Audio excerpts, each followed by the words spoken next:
संत शिरोमणि आचार्य गुरुवर श्री विद्यासागर जी महाराज की जय। परम योग प्रणेता पूज्य गुरुवर श्री प्रणम्य सागर जी महाराज की जय। ओम अरहम नमः। स्वाध्याय प्रेमी बंधुओं, आचार्य उमा स्वामी विरचित गागर में सागर भरने वाले अनोखे ग्रंथ श्री तत्वार्थ सूत्र ग्रंथराज जी के अनूठे स्वाध्याय व्रत विज्ञान में आप सभी का स्वागत है। अध्याय 7 की मौखिक सूत्र पाठ परीक्षा 11 मार्च 2024 से होना निश्चित की गई है। जिन्होंने अध्याय 6 की मौखिक सूत्र पाठ परीक्षा नहीं दी, उनको एक बार और अवसर प्राप्त होगा। तो आज ही रजिस्टर कीजिए go.arham.yoga/सूत्रपाठ2 पर या QR कोड को स्कैन कीजिए। रजिस्टर करने की अंतिम तिथि 15 फरवरी 2024 है। हमने षष्ठम अध्याय में कर्मों की आत्मा में इनकमिंग अर्थात आश्रव तत्व को समझा। अब सप्तम अध्याय में हम कर्मों को रोकने के उपायों को संवर तत्व के माध्यम से समझेंगे। पहले हम अध्याय 7 का सूत्र पाठ करते हैं। आपने यदि पिछले अध्यायों की परीक्षा नहीं भी दी है तो भी आपको ये पाठ अवश्य करना चाहिए और इन्हें कंठस्थ करने का प्रयास भी करना चाहिए। मोक्ष मार्गस्य नेतारं भेत्तारं कर्म भूव्रतां ज्ञातारं विश्वतत्त्वानां वन्दे तद्गुणलब्धये। हिंसा निरतस्तेया ब्रह्म परिग्रहेभ्यो विरतिर्वृतम् देश सर्व तोड़ महति ततिस्थैर्यार्थं भावनाः पंच पंच वांग मनोगुप्तीर्यादान निक्षेपण समित्यालोकितपान भोजनानि पंच क्रोध लोभ भीरित्व हास्य प्रत्याख्यानान्यनुवीची भाषणं च पंच शून्यागार विमोचितावास परोपरोधाकरण भैक्ष शुद्धि सधर्मा विसंवादाः पंच स्त्रीराग कथा श्रवण तन्मनोहरांग निरीक्षण पूर्वरतानुस्मरण वृश्रेष्ठ रस स्वशरीर संस्कार त्यागाः पंच मनोज्ञा मनोज्ञेन्द्रिय विषय राग द्वेष वर्जनानि पंच हिंसा दुष्व्यहा मूत्रापाया वद्य दर्शनम दुःखमेव वा मैत्री प्रमोद कारुण्य माध्यस्थ्यानि च सत्वगुणाधिक क्लिश्यमाना विनेयेषु जगत्काय स्वभावौ वा संवेग वैराग्यार्थम प्रमत्त योगात् प्राण व्यपरोपणम हिंसा असदविधान मन्नृतम अदत्तादानम स्तेयम मैथुन मब्रह्म मूर्छा परिग्रह निश्शल्यो व्रति अगार्य नगारश्च अणुव्रतोगारी दिग्देशानर्थ दंड विरति सामायिक प्रोषधोपवासोपभोग परिभोग परिमाणातिथि संविभाग व्रत संपन्नश्च मारणांतिकीं सल्लेखनां जोषिता शंकाकांक्षा विचिकित्सान्य दृष्टि प्रशंसा संस्तवाः सम्यक दृष्टे रतिचाराः व्रतशीलेषु पंच पंच यथाक्रमम् बंधवदच्छेदाति भारारोपणान्नपान निरोधा मिथ्योपदेश रहोभ्याख्यान कूटलेख क्रिया न्यासापहार साकार मंत्र भेदा स्तेन प्रयोग तथा हृतादान विरुद्ध राज्यातिक्रम हीनाधिक मानोन्मान प्रतिरूपक व्यवहाराः पर विवाह करणे त्वरिका परिग्रहीता परिग्रहीता गमनानंग क्रीड़ा काम तीव्रा विनिवेशाः क्षेत्र वास्तु हिरण्य सुवर्ण धन धान्य दासी दास कुप्य भांड प्रमाणातिक्रमाः ऊर्ध्वाधस्तिर्यक व्यतिक्रम क्षेत्र वृद्धि स्मृत्यंतराधानानि आनयन प्रेष्य प्रयोग शब्द रूपानुपात पुद्गलक्षेपाः कंदर्प कौत्कुच्य मौखर्या समीक्षा दिकरणोपभोग परिभोगानर्थक्यानि योग दुष्प्रणिधानानादर स्मृत्यनुपस्थानानि अप्रत्यवेक्षिता प्रमार्जितोत्सर्गादान संस्तरोपक्रमणानादर स्मृत्यनुपस्थानानि सचित्त संबंध सम्मिश्राभिसव दुपक्वाहाराः सचित्त निक्षेपाभिधान पर व्यपदेश मात्सर्य कालातिक्रमाः जीवित मरणासंसा मित्रानुराग सुखानुबंध निदानानि अनुग्रहार्थम स्वस्यातिसर्गो दानम विधि द्रव्य दात्री पात्र विशेषात् तद विशेषः इति तत्वार्थ सूत्रे सप्तमोध्याय। पूज्य मुनिश्री कहते हैं, ये सिर्फ सूत्रों के पाठन से ही हमारी विशुद्धि कई गुना बढ़ जाती है। तो आइए चलते हैं व्रत विज्ञान की कक्षा की ओर। मोक्षमार्गस्य नेतारं भेत्तारं कर्मभूव्रतां ज्ञातारं विश्वतत्त्वानां वन्दे तद्गुणलब्धये। देवादिदेव आदिम तीर्थंकर श्री ऋषभनाथ भगवान की, वर्तमान शासन नायक श्री वर्धमान महावीर भगवान की, परम पूज्य आचार्य गुरुवर श्री विद्यासागर जी महाराज की। तत्व सूत्र ग्रंथराज में सप्तम अध्याय का स्वाध्याय चल रहा है, जिसके माध्यम से व्रत और व्रत के अतिचारों का वर्णन किया जा रहा है। अहिंसा अणुव्रत, सत्य अणुव्रत के अतिचारों का वर्णन होने के बाद में अचौर्य अणुव्रत के अतिचार क्या होते हैं वो यहाँ बताए जाते हैं। स्तेन प्रियो तदा हृतादान विरुद्ध राज्यातिक्रम हीनाधिक मानोन्मान प्रतिरूपक व्यवहारा। यह जिन्होंने अचौर्य अणुव्रत लिया है, ऐसे अगारियों के लिए उस अचौर्य अणुव्रत को निर्दोष बनाए रखने के लिए 5 प्रकार के जो अतिचार हैं, दोष हैं, इनसे बचने का एक उपक्रम बताया जा रहा है। ये 5 दोष चोरी नहीं करते हुए भी इस तरह से लग जाते हैं, जैसे यहाँ पर लिखा है स्तेन प्रयोग, यानी चोरी के लिए प्रयोग कराना या उसको प्रेरणा देना। चोरी नहीं करना यह कृत में आ जाता है कि वह स्वयं चोरी नहीं करता है। तो जो अणुव्रती है उसके लिए मुख्य रूप से नियम इसी रूप में रहता है कि वह चोरी नहीं करता, मैं झूठ नहीं बोलता, लेकिन दूसरों से कभी कभार बुला देना या जो झूठ बोल रहे हैं उनकी अनुमोदना कर देना, इसी तरीके से चोरी करा देना या चोरी करने वालों की अनुमोदना कर लेना, यह उसके दोष में आ जाता है। क्योंकि मुख्य रूप से यहाँ पर कृत के विषय में त्याग होता है। तो इसी तरीके से यहाँ पर अचौर्य अणुव्रत के लिए कहा जा रहा है कि वह स्तेन की किसी को प्रेरणा ना दे। स्तेन माने होता है चोरी और प्रयोग माने होती है प्रेरणा। उसका प्रयोग कराए, भाई मैं नहीं कर रहा हूँ, आप इसका प्रयोग करके देखो कैसे होता है, तो यह उसका दोष कहलाएगा। चोरी करने के लिए उकसाना, जो चोरी नहीं करने की इच्छा रखता है उसको चोरी के बारे में बता करके उन वस्तुओं को अपने पास में बुलाना, और स्वयं चोरी नहीं करना, ये जो है उसके लिए एक अतिचार के रूप में यहाँ पर कहा गया है। अब आप समझें कि यहाँ पर अणुव्रत के माध्यम से भी ये जो अतिचार दिए जाते हैं, ये अतिचार भी कभी कभी इतने बड़े बड़े लगते हैं कि इन्हें केवल अतिचार रूप कहना भी कैसा लगता है कि ये थोड़ा सा अतिचार ना होकर के ये बड़ा सा दोष हो रहा है ना। लेकिन ऐसा लगता है कि आचार्यों ने श्रावक की, जो घर में रहने वाला गृहस्थ है, उसकी अनेक तरह की परिस्थितियों को देखते हुए इसी तरह से इन व्रतों को उसे पालन करने को कहा है कि वह इन व्रतों का पालन करे, और निरतिचार करता है तो उसके लिए वह निर्दोष व्रतों का फल अलग ही होता है।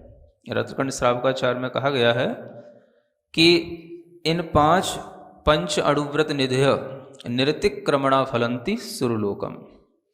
निरतिक्रमणा का मतलब जो निरतिचार रूप से इन 5 अणुव्रत की निधियों का भी पालन करता है तो उसे सुरलोक में अच्छी महर्धिक देवपने की प्राप्ति होती है, यानी बहुत महान रिद्धि वाला भी वो देव बन जाता है, एक अणुव्रती श्रावक भी। तो निरतिचार में मुख्य रूप से तभी आ जाता है जब वो कृत के साथ साथ कारित और अनुमोदना का भी त्याग करे। लेकिन इसमें ऐसा लगता है कि इन अणुव्रतों का पालन करते हुए उसे केवल पहले कृत का ही त्याग करना होता है, तो वह जब कृत का त्याग कर लेता है तो उसके लिए कारित और अनुमोदना से जो अतिचार लगता है उससे बचने के लिए यहाँ अतिचार दोषों में उसे गिनाया जा रहा है। तो स्तेन का प्रयोग और तदाहृता दान, उस जो चोर है वह जो चुरा करके लाया है उसका आदान माने ग्रहण करना। उस चोरी के द्वारा लिए हुए सामान को ग्रहण करना। अब चाहे उसको पैसा दे करके ग्रहण करना, चाहे बिना पैसा में ग्रहण करना। बिना पैसा में ग्रहण करेंगे तब तो चोरी स्पष्ट है ही है, लेकिन पैसा दे करके भी अगर उस माल को लिया जाता है तो भी वह लोक में चोरी के रूप में ही कहा जाता है।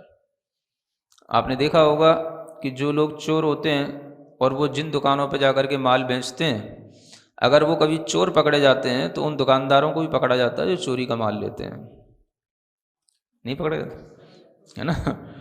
तो ये उसी में आ जाता है, माने ये लोक में भी इसको चोरी के रूप में ही कहा गया है। तो इसमें एक तरह से इसे दोष के रूप में जरूर कहा जा रहा है, लेकिन ये दोष भी आप बड़ा दोष समझना, यूँ नहीं समझना कि अतिचार है तो चलता है, क्योंकि वो अतिचार फिर जो है बहुत बड़ा एक तरह से पाप का कारण बन जाएगा। और वह अतिचार अगर क्वचित कदाचित कभी हो गया तो वो तो भूले भटके होगा, धोखे से होगा कि भाई हमें पता नहीं था, अचानक से कोई व्यक्ति आया, हमें कोई सामान दे गया और पैसा पूरा ले गया, हमें पता नहीं था कि चोरी करके लाया, तो वो अतिचार हुआ, ऐसा भी समझना इसको। और अगर हमने आदत डाल रखी है कि यहाँ पर सब जितने भी आते हैं सब दे जाते हैं और 2000 का माल हम 200 में ले लेते हैं, तो वो फिर हमारे लिए अतिचार नहीं है, वो तो फिर अचौर्य व्रत का पूरा भंग ही हो गया, है ना। तो ये भी इसमें ध्यान रखने योग्य बात है कि कभी कभार अगर हम स्तेन प्रयोग करा रहे हैं या कभी कभार हम कोई ऐसी वस्तु का हमें ग्रहण करना पड़ गया जिसमें चोरी का माल था, तो वो अतिचार में आएगा। इसलिए इसको सार्वकालिक नहीं समझना कि हमेशा ऐसा करते रहने का नाम अतिचार है। इसको हम किसी कुचित कदाचित काल में ही इसको हम इस तरीके से समझें। विरुद्ध राज्य का अतिक्रमण करना, है ना, यानी कि राज्य के जो विरुद्ध चीज़ें हैं उसको करना, है ना। राज्य का विरुद्ध, राज्य का अतिक्रमण, राज्य के जो नियम होते हैं, राज्य की जो शासन के जो नियम कानून होते हैं उनके विरुद्ध चल करके उन नियमों का अतिक्रमण करना, उनका उल्लंघन करना, ये भी चोरी में आता है। जिन बॉर्डरों पर मनाही है कि यहाँ से कोई भी माल इन बॉर्डर से इस बॉर्डर के अंदर जो है इस कंट्री में नहीं जाएगा, लेकिन फिर भी लोग बाईपास एरिया से और तरह तरह से ले आते हैं। और दूसरी कंट्री में जो माल सस्ता मिलता है ना, उसको यहाँ पर लाने में उन्हें कोई चार्ज ना लगे, इस तरीके की व्यवस्थाएं बनाते हैं।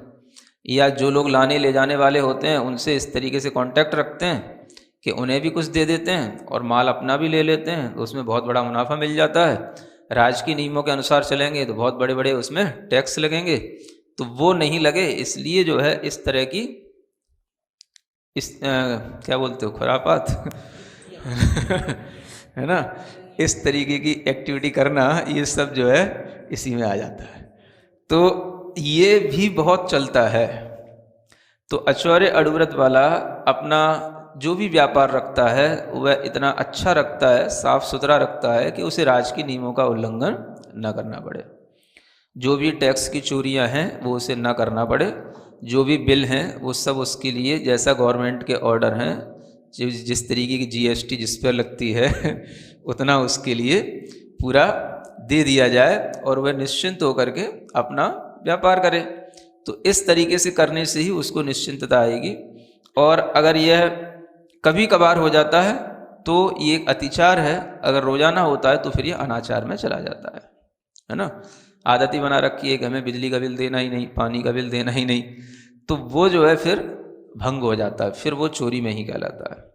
इसी तरीके से हीनादिक मानोन्मान, जो मान उन्मान की चीज़ें होती हैं तो उनको भी हीनादिक कर लेना, है ना। दो तरीके की चीज़ें होती हैं, एक तो जिनसे हम कोई भी चीज़ें जो लिक्विड फॉर्म में होती हैं उनको हम नापते हैं लीटरों में, मिलीलीटरों में, है ना ये। और एक वो चीज़ होती हैं जिन्हें हम बाँट आदि से नापते हैं, 10 किलो का बाँट है, 5 किलो का बाँट है, 2 किलो का बाँट है। तो इस तरीके के ये मान और उन्मान, ये दोनों चीज़ें इनमें भी हीनाधिकपना कर लेना, लेते समय तो अधिक ले लेना, देते समय में कम देना, ये जो होता है ये भी चोरी के दोष में ही आ जाता है। तो कई लोगों के लिए तो ये एक जो है मतलब बिल्कुल ट्रेंड ही बना रहता है, ट्रेडिंग का ये ट्रेंड होता है कि उन्हें जो दूसरे से माल लेना है तो इस वाले तराजू से लेना है, और जिसको माल देना है उसका तराजू दूसरा होता है। तो वो सब सिस्टम जो ये बने हुए रहते हैं, इसी को यहाँ पर दोष के रूप में कहा जा रहा है कि ऐसा जो अचौर्य अड़ुव्रत का धारी है वो ऐसा नहीं करता है। प्रतिरूपक व्यवहार ये तो चलता ही रहता है, खूब चलता है ना, बड़े बड़े बिजनेस में ये सब चलता रहता है। प्रतिरूपक का मतलब जिन चीज़ों के रूप रंग एक जैसे हैं उन चीज़ों को असली चीज़ों में मिला करके उनका वजन बढ़ाना या उसकी जो है क्वांटिटी बढ़ाना और फिर उसको सेल आउट करना, ये सब प्रतिरूपक व्यवहार में आ जाता है। तो ये सब जो नकली चीज़ें जिसे हम बोलते हैं, असली चीज़ों में नकली मिलाना या नकली चीज़ों का ही असली के रूप में प्रोडक्शन करके और उसको सेल करना, ये सब जो है इसी में आ जाता है प्रतिरूपक व्यवहार। और ये खूब चला करता है, जब बड़े बड़े स्कैंडल खुलते हैं तब समझ में आता है। इसी यूपी में ही खूब सरसों के तेल की खूब प्रतिरूपक व्यवहार होता है ना, घी का होता है, तेल का होता है, कई चीज़ों का जिनमें जितनी संभावना हो सकती है वो सब जो है लोग किया करते हैं। सोने चांदी में सोने चांदी की तरह के लोग काम किया करते हैं। तो जो चीज़ें जिसमें बिल्कुल उसी तरीके की मिक्सअप हो जाएं और उनके कलर टेस्ट वगैरह सब वैसे ही बने रहें, वो सब चीज़ें बढ़ा कर के जो लोग नकली व्यवहार करते हैं वो भी एक चोरी कहलाती है। उसको यहाँ प्रतिरूपक व्यवहार के रूप में कहा गया है ना। ये किसके दोष हो गए? अचौर्य अड़ुव्रत के दोष हो गए। तो जो अड़ुव्रतधारी हैं ये 5 दोषों से अपने को बचाएंगे तो उनके अड़ुव्रत अच्छे निर्दोष पलते रहेंगे। अब आगे आता है ब्रह्मचर्य अड़ुव्रत के 5 दोष। किसके? हाँ, पर विवाह करणे त्वरिका परिग्रहीता गमनानंग क्रीड़ा काम तीव्रान भिनिवेशः। ये जो ब्रह्मचर्य अड़ुव्रत जिन्होंने लिया है उनके लिए ये अतिचार के रूप में बताया जा रहा है कि जिन्होंने मैथुन का त्याग किया है वह इस प्रकार के दोषों में भी अपने दोषों को गिनते हैं और अपने जो व्रत हैं उसमें दोष लग गया है ऐसा मानते हैं। घर में रहकर के भी जो गृहस्थ होते हैं उनके लिए तरह तरह के संबंध होते हैं, तरह तरह के व्यवहार होते हैं, लेकिन फिर भी जो अड़ुव्रती हो जाते हैं उनको इन चीज़ों से अपने को बचा करके ही उस ब्रह्मचर्य अड़ुव्रत को निर्दोष रखना होता है। तो यहाँ सबसे पहला दोष बताया जाता है पर विवाह करना। क्या करना? पर का विवाह करना, यानी जिस गृहस्थ का स्वयं विवाह हो चुका है अब वह जो है दूसरे के विवाह में इंटरेस्ट न ले। दूसरे के संबंध बनाना, दूसरे के संबंधों को मिलाना, है ना, और दूसरे की कुंडलियाँ मिलवा करके सबके बीच में एजेंट का काम करना, ये भी जो शौक होता है लोगों को, इसके लिए भी यहाँ कहा जा रहा है कि वो अब ब्रह्मचर्य अड़ुव्रत का धारी ऐसा नहीं करता, क्योंकि उसे ये ज्ञान में आता है कि यह हमारे लिए जो हमने त्याग किया है अब उसकी संयोजना दूसरे के लिए क्यों कराना। तो वह अपने उस अड़ुव्रत का पालन करने के लिए दूसरों का विवाह नहीं कराता। तो यहाँ पर आप दूसरों के विवाह से ये भी समझ सकते हैं कि अगर उसकी अपनी पारिवारिक जिम्मेदारियाँ हैं, अपने बेटे बेटियाँ हैं, तो उनके लिए तो वो कराएगा, लेकिन उसके अलावा जो और दूसरे हैं, तमाम रिश्तेदार होते हैं, पड़ोसी होते हैं, है ना, अगर किसी को पता पड़ जाए कि भाई ये लाला जी सब संबंधों को जानते हैं, तो जिनके यहाँ बेटियाँ को विवाह नहीं हो रहा है पता पड़ता है तो उन्हीं लाला जी के पास आ जाती हैं, हमारी बेटी का विवाह करा दो। तो ऐसे लाला जी को लाला जी समझ रहे हो ना हर गली मोहल्ले में 2-4 लाला जी होते ही हैं। तो जिनके पास कोई भी पहुंच जाए सबके उनके पास पते ठिकाने होते हैं। तो इस तरीके का कुंडली मिलाने का काम, जन्मपत्री मिलाने का काम, है ना, संबंध बनाने का काम, इस जो काम है ये इंटरेस्ट वाला काम वो नहीं करता, क्योंकि उसके लिए इसमें भी दोष लगता है जो स्वयं ब्रह्मचर्य का पालन करता है। केवल अपने बेटे बेटियों को छोड़ करके, जिनका उसके लिए निर्वाह करना है, अपनी जिम्मेदारियां हैं, उनको छोड़ करके अन्य जो हैं उनके विवाह कराने का भी वो त्याग करता है, तो उसका ब्रह्मचर्य निर्दोष पालन होता है। फिर यहाँ पर लिखा हुआ है इत्वरिका परिग्रहीता परिग्रहीता गमन। इत्वरिका का मतलब होता है ऐसी स्त्रियां जिनके कोई भी अपने चरित्र नहीं होते हैं, है ना। कुछ कहना चाहिए बाजारू स्त्रियां भी होती हैं, कुछ जिन्हें शास्त्रों की भाषा में पुंसचली या एक वैश्या के रूप में भी कहा जाता है, उनको भी यहाँ पर समझ सकते हैं इत्वरिका शब्द से, है ना। अब ये जो स्त्रियां होती हैं दो तरीके की होती हैं, एक तो होता है परिग्रहित और एक होता है अपरिग्रहित। परिग्रहित का मतलब ऐसी भी कुछ स्त्रियां होती हैं जिनके चाल चलन अच्छे नहीं होते हैं लेकिन उनके पति तो होते हैं, तो उनको कहलाएंगे परिग्रहिता, है ना। कि जिनका कोई स्वामी है, जो किसी की हैं लेकिन फिर भी जो है उनका चाल चलन अच्छा नहीं, संबंध उनका पर पुरुष से बनाना एक स्वभाव बना हुआ है, तो ऐसी स्त्रियों के साथ में भी गमन, गमन का मतलब यहाँ पर चलना फिरना भी होता है और गमन का मतलब संगम भी होता है, समागम भी होता है।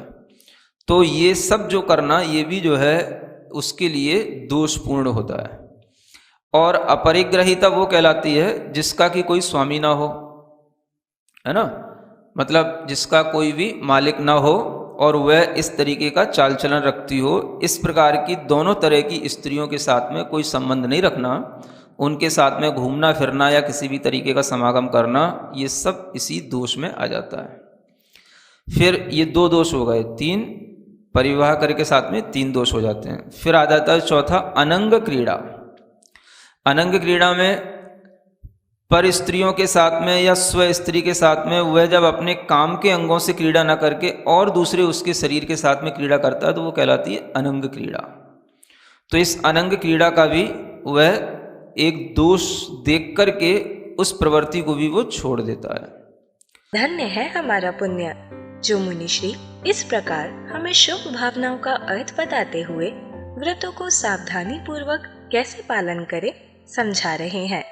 यह पुण्य आप और भी बढ़ा सकते हैं।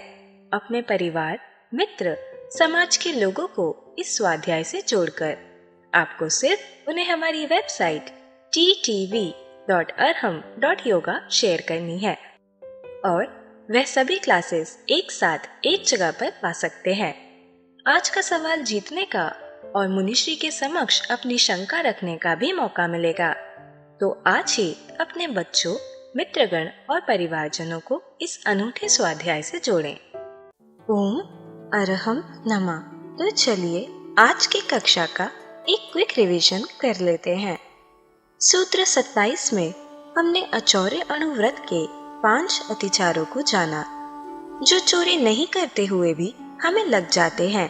पहले स्तेन प्रयोग दोष में हम स्वयं तो चोरी का कृत नहीं करते परंतु चोरी का प्रयोग कराते हैं, यानी उसकी प्रेरणा देते हैं। अणुव्रति का नियम मुख्य रूप से कृत का होता है। दूसरे से चोरी करा देना या उनकी अनुमोदना करने से इसमें दोष लगता है। अचौर्य अणुव्रत स्तेन यानी चोरी का प्रयोग यानी प्रेरणा नहीं देता। मुनिश्री ने समझाया कि कभी कभी अणुव्रत के अतिचार भी सिर्फ अतिचार न लगकर बड़े दोष लगते हैं, लेकिन आचार्यों ने गृहस्थ श्रावक की परिस्थितियों को देखते हुए इसी तरह कृत पूर्वक व्रतों का पालन करने को कहा है। इनके निरतिचार पालन में मुख्य रूप से कृत और अनुमोदना का भी त्यागा जाता है। रत्नकरण श्रावकाचार के अनुसार 5 व्रतों के निर्दोष पालन से श्रावक सुरलोक में बहुत महान रिद्धि वाला देव बन जाता है। तदा हृता दान दोष में चोर जो सामान चुरा कर लाया है उसे पैसे या बिना पैसे दिए ग्रहण करते हैं। दोनों को ही लोक में चोरी के रूप में कहते हैं। इसीलिए चोरी का माल बेचने वाले दुकानदारों को भी पकड़ा जाता है। मुनिश्री ने समझाया कि अगर ऐसा कुचित कदाचित कभी हो भी जाए, कोई अनजान पैसा लेकर सामान दे जाए और हमें पता न हो कि वह चोरी का है, तो यह अतिचार हुआ। पर अगर हम आदतन चोरी का माल सस्ते में लेते हैं तो फिर अचौर्य व्रत का पूरा भंग ही हो गया। तीसरे दोष, विरुद्ध राज्य का अतिक्रमण में हम राज्य के नियम कानून के विरुद्ध चलकर उनका अतिक्रमण करते हैं, उनका उल्लंघन करते हैं। यह भी चोरी में आता है, जैसे बॉर्डर्स पार से टैक्स बचाते हुए बाईपास एरिया से माल मंगाना, बिजली के बिल में चोरी करना या GST नहीं देना आदि। अचौर्य अनुव्रती अपने व्यापार को साफ सुथरा रखता है ताकि उसे राज्य के नियमों का उल्लंघन ना करना पड़े। इसी प्रकार हीनाधिक मानोन्मान में हम चीजों को लेते समय अलग तराजू से ज्यादा ले लेते हैं, जैसे देते समय दूसरे तराजू से कम देते हैं। हम लीटर से नापने वाली लिक्विड और बार से किलो में नापने वाली चीजों में हीनाधिक कर लेते हैं। यह भी चोरी के दोष में आता है। अचौर्य अनुव्रती ऐसा नहीं करता। अंतिम प्रतिरूपक व्यवहार में हम असली चीज के रूप रंग की नकली चीज को उसमें मिलाकर या अलग से बेचते हैं, जैसे सरसों के तेल में, घी में या सोने चांदी में मिलावट करके। सूत्र 28 में हमने ब्रह्मचर्य अनुव्रत के दोषों को जाना। दूसरे के संबंधों को मिलाने में इंटरेस्ट लेना पहला पर विवाहकरण दोष है। ब्रह्मचर्य अनुव्रती ऐसा नहीं करते, क्योंकि जिसका उनके लिए त्याग है उसकी संयोजना दूसरे के लिए क्यों करना।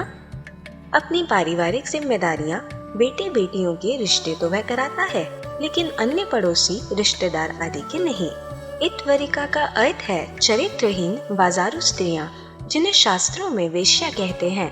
ये परिग्रहित और अपरिग्रहित होती हैं। परिग्रहित के पति या स्वामी होता है, अपरिग्रहित के नहीं। ऐसी स्त्रियों के साथ में गमन करना दूसरे और तीसरे दोष होते हैं। गमन का अर्थ यहाँ चलना फिरना भी होता है और संगम समागम भी। चौथे, अनंग क्रीड़ा दोष में अपने कामंगों से क्रीड़ा ना करना और शरीर के अन्य अंगों से क्रीड़ा करते हैं। तो चलिए अब हम सभी जुनवाणी स्तुति करेंगे और तत्पश्चात समय होगा आज के सवाल का। सिरिजिणवाणी जग कल्याणी जग जन मदतम मोहरी जनमण हारी गढ़हर हारी जम जरा भव रोग हरि तिथ्य राणम दिव्य झुणिम जो पढ़ई सुणई मय्ये धारई राणम सौख मणंतम धैर्य सासद मोक्ष पदम पावई सासद मोक्ष पदम पावई। अब समय है आज के प्रतियोगिता प्रश्न में भाग लेकर आकर्षक पुरस्कार जीतने का। आप अपने फोन को QR कोड स्कैन करने के लिए तैयार रखें या दिए गए लिंक पे जाएं। आप अपना उत्तर चुनकर हमें कल शाम 5 बजे तक भेज सकते हैं। 3 भाग्यशाली विजेताओं को मिलेंगे आकर्षक पुरस्कार। विजेताओं का नाम इसी कार्यक्रम में हर रविवार को घोषित किया जाएगा। साथ ही सभी प्रश्नों के सही उत्तर भी बताए जाएंगे। आज का सवाल है, प्रतिरूपक व्यवहार क्या होता है? लेते समय अधिक लेना, देते समय कम देना, चोरी के सामान को ग्रहण करना, शासन के नियम कानून के विरुद्ध चलना, असली चीजों में नकली मिलाना। अध्याय 7 की कक्षा 24 के आज के सवाल का सही उत्तर है न्यासाभार। अगर आप किसी कारणवश कोड को स्कैन ना कर पाए हों तो आप क्लास की वेबसाइट पर जाकर भी उन्हें अटेम्प्ट कर सकते हैं। इस लिंक पर जाएं या QR कोड को स्कैन करें।